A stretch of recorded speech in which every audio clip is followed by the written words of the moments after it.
السلام علیکم ورحمۃ اللہ وبرکاتہ۔ ناظرین کرام، آج کل ایک بحث بہت پھیلی ہوئی ہے، بحث چل نہیں رہی، پھیلی ہوئی ہے کہ سعودی عرب بہت ظالم ہے، اس نے یہودیوں کے کہنے پر حج پر پابندی لگا دی ہے، اس نے حاجیوں کی تعداد جو ہے محدود کیوں رکھی ہے، دوسرے ملکوں سے حاجیوں کو کیوں نہیں آنے دیا۔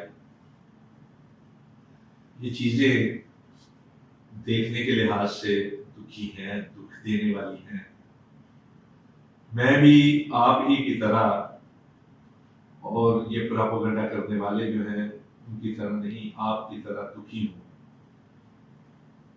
کہ ہمارا تزک و احتشام کا ایک اتنا بڑا تہوار حج، کہ جس میں شکوہ اسلام کا مظاہرہ ہوتا تھا، مختصر کی ہوا ہے۔ لیکن دوسری طرف ہمیں حالات کو بھی سمجھنا چاہیے۔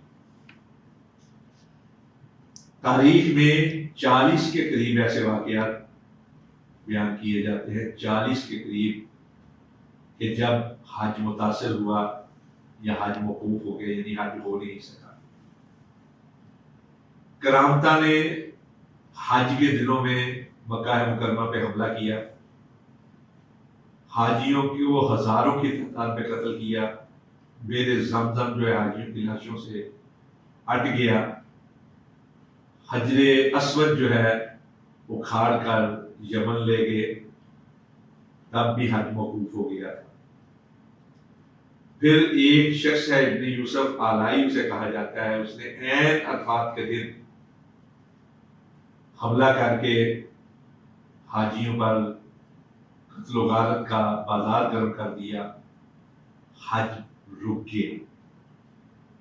پھر 983 سے لے کر 990 تک کے بارے میں یہ کہا جاتا ہے کہ عباسیوں اور فاطمی مصر کے درمیان جنگیں جاری تھی، جنہوں نے حاجیوں کو مکے تک اور منی و عرفات تک نہیں آنے دیا، تب بھی حج رکا۔ پھر ایک بار طاعون کی بیماری کی وجہ سے بھی حج رکا تھا، جبکہ یہاں صورت حالات یہ ہے کہ حج رکا نہیں، حج بند نہیں ہوا، صرف حجاج کی تعداد کو محدود کیا گیا ہے۔ 1932 سے لے کر آج تک سعودی خاندان جو ہے وہ حکمران ہے حجاز مقدس کا، کبھی حج نہیں رکا۔ اب اگر طاعون جیسی بیماری کی وجہ سے حج رک سکتا ہے تو یہ تو بین الاقوامی بیماری ہے، کرونا کی۔ دنیا کا کوئی ملک اور کوئی قوم اور کوئی مذہب ایسا نہیں جو اس بیماری کی وجہ سے متاثر نہ ہوا۔ بڑے بڑے جو ملک ہیں ان ملکوں کے اندر یہ صورت حالات ہوئی تھی کہ صرف جہاز ہی نہیں بند ہو گئے تھے، ان کی گاڑیاں، ان کے روڈ، ان کی دکانیں، ان کے دفاتر بھی بند ہو گئے تھے، ان کے گھروں کے دروازے بھی بند ہو گئے تھے۔ کتنے ہی میچ، آج یہ کہا جاتا ہے کہ جی فلاں جگہ میچ ہو رہا ہے، ہم حج نہیں کر سکتے۔ جہاں میچ ہو رہا ہے وہاں اس سے پہلے کیا حالات تھے؟ ان لوگوں نے احتیاط کو اپنایا، احتیاطی تدابیر کو اپنایا، اپنے لوگوں کو باقاعدہ علاج کی طرف راغب کیا، اور پھر یہ مسئلہ آیا ہے میچوں کا۔ ورنہ کتنے ٹورنامنٹ، کتنے کپ جو ہے ان کے میچ جو ہے وہ روک دیے گئے تھے۔ سعودیہ میں بھی یہ صورت حالات تھی کہ پچھلی بار 10,000 لوگوں نے حج کیا تھا، اس بار 60,000 سے زیادہ لوگوں نے حج کیا ہے، اور اس کے ساتھ ہی انہوں نے اعلان کر دیا ہے کہ محرم کے بعد عمرہ عام دوسرے ممالک جو ہیں وہاں کے لوگوں کو بھی عمرے کی اجازت ملے گی۔ آہستہ آہستہ بڑھ رہا ہے، یہ اللہ کا شکر ادا کرنا چاہیے۔ اور اس کو آپ دوسرے نقطہ نظر سے دیکھیں، کوئی ایک فرد بھی ایسا نہیں جس کے بارے میں یہ رپورٹ آئی ہو کہ اس نے حج کیا اور اس میں کورونا تھا۔ دنیا کے جتنے ممالک ہیں، جتنے ترقی یافتہ ممالک ہیں، ان کی نسبت سعودی عرب کے کورونا سے متاثرین کی تعداد بہت ہی کم ہے، اور میں یہ سمجھتا ہوں کہ ان کی یہ احتیاط ہی ہے جس کی وجہ سے متاثرین کورونا کی تعداد کم ہے۔ اب مجھے یہ بتائیں کہ ایک میچ جو ہوتا ہے دنیا کی کسی گراؤنڈ میں بھی وہ آدھا گھنٹہ ہوتا ہے، 1 گھنٹہ ہوتا ہے، 1.5 گھنٹہ ہوتا ہے، جبکہ یہاں جو لوگ حج کے لیے جاتے ہیں کئی دن تک ایک جگہ پہ ہوتے ہیں. پہلے کئی دن تک بیت اللہ کے گردا گرد طواف کرتے ہیں، حج تمتع کرتے ہیں یا حج قران، سعی کریں گے، پھر طواف کریں گے. وہاں ایک ہی جگہ پہ اتنی بڑی تعداد میں اگر ملتے بلاتے، اور پھر اس کے بعد کتنی بڑی تعداد ہے جو مینا میں چلی جاتی ہے ایک ہی دن میں ایک ہی وقت میں، پھر مینا سے عرفات میں چلی جاتی ہے. جب یہ روانہ ہوتے ہیں تو ایک ہی دن میں ایک ہی وقت میں، عرفات سے پھر مزدلفہ، مزدلفہ سے پھر مینا، مینا سے پھر مکہ مکرمہ.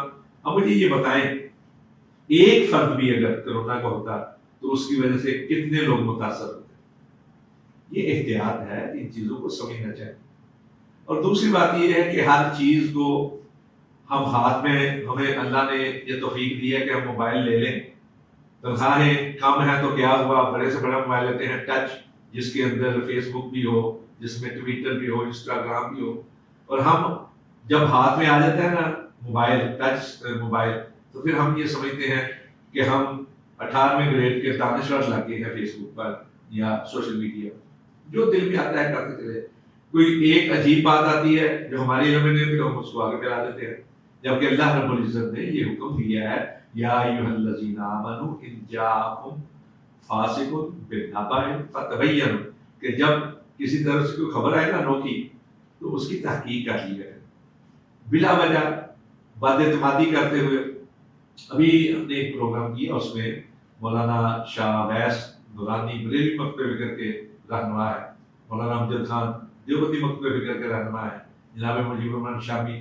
انہوں نے یہ کہا کہ حالات کو سمجھنا چاہیے، حالات کو پرکھنا چاہیے. اگر ایک فرد بھی کرونا کا ثابت ہو جاتا تو پوری دنیا میں پھر نہ صرف یہ کہ مسلمانوں کے بارے میں غلط پروپیگنڈا ہونا تھا، بلکہ کبھی قسم کا پروپیگنڈا ہونا تھا، اور عبادت گاہوں کی طرف جو ہے شکوک و شبہات کی نگاہ سے. اب آپ جانتے ہیں کہ دنیا بھر کے اندر مسلمان موجود ہیں، عبادت گاہیں موجود ہیں. یورپ کے اندر ہزاروں کی تعداد میں مساجد موجود ہیں، مدارس موجود ہیں، لیکن کسی ایک مسجد، کسی ایک دینی ادارے کے حوالے سے یہ نہیں آیا کہ اس کی وجہ سے کرونا پھیلا ہے یا اس کے اندر کرونا کے متاثرین موجود ہیں. کوئی ایک جگہ آ جاتی نا، اور مکہ مکرمہ تو ہمارا مرکز ہے، مدینہ طیبہ تو ہمارا مرکز ہے، وہاں سے خبر آتی دنیا بھر میں پھیل جانے.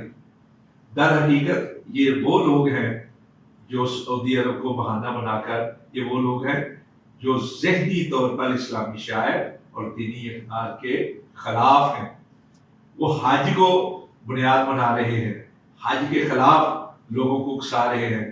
وہ سعودی عرب کو مجروح کرنا چاہتے ہیں، اس کے بارے میں بد اعتمادی پھیلانا چاہتے ہیں. اور ہم تو پاکستانی ہیں اور ہم یہ سمجھتے ہیں. اب دیکھیے ہمارا وزیر اعظم اگر سعودی حکمران کا ڈرائیور بنتا ہے تو بلا وجہ نہیں بنتا. سعودی حکمرانوں کے یا سعودی حکومت کے کچھ احسانات ہوں گے پاکستان پر، اور ان کی ایک طویل فہرست ہے.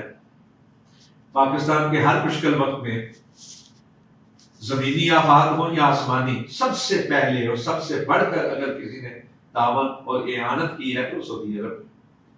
لاکھوں کی تعداد میں پاکستانی جو ہیں وہاں ملازمتیں کر کے زر مبادلہ کی صورت پاکستان میں بھیجتے ہیں. بعض لوگ یہ بھی کہتے ہیں کہ جی پاکستانیوں کو وہاں سے واپس بھیج دیا گیا ہے. اللہ کے مطلب 63 لوگ آئے ہیں نا، لاکھوں میں سے 63، اور یہ بھی وہ ہوں گے جنہوں نے قانون کا خیال نہیں رکھا ہوگا. کوئی ملک بھی ہو، پاکستان ہو، جہاں بھی قانون کی خلاف ورزی کی جائے گی پھر اس میں تو وہ آئیں گے. اب یہاں سے لوگ جائیں عمرے کے ویزے پر اور وہاں جا کر غائب ہو جائیں، یا وہاں رہ کر بھی اپنی پاکستانی شہریت کا بھرم رکھنے کی بجائے، عزت رکھنے کی بجائے غیر قانونی کام کریں، پھر گرفت میں تو آئیں گے. بہرحال میں یہ عرض کرنا چاہتا ہوں، آپ اس کو یہ مت سمجھیں کہ میں کسی کی چاپلوسی کر رہا ہوں. میں ایک عام فرد کی حیثیت سے حالات کو دیکھتے ہوئے یہ دکھ کا اظہار تو کرتا ہوں کہ جتنا بڑا اجتماع ہونا چاہیے تھا، جتنی زیادہ تعداد اتنی نہیں ہے. لیکن اللہ کا شکر ہے کہ اللہ تیرا لاکھ لاکھ شکر ہے کہ حالات بہتری کی طرف جا رہے ہیں، اور کوئی ایسا عمل ہمارے سامنے نہیں آیا جس کو بنیاد بنا کر غیر مسلم یا اسلام دشمن جو ہیں مسلمانوں کے خلاف، اسلام کے خلاف یا اسلامی مرکز مکہ و مدینہ کے خلاف پراپیگنڈے کا ذریعہ اور باعث بن جائیں یا برابر کرنے کی مشینیں لگا لیں. اللہ کا شکر ہے، ہمیں شکر ادا کرتے رہنا چاہیے. الحمدللہ کثیر.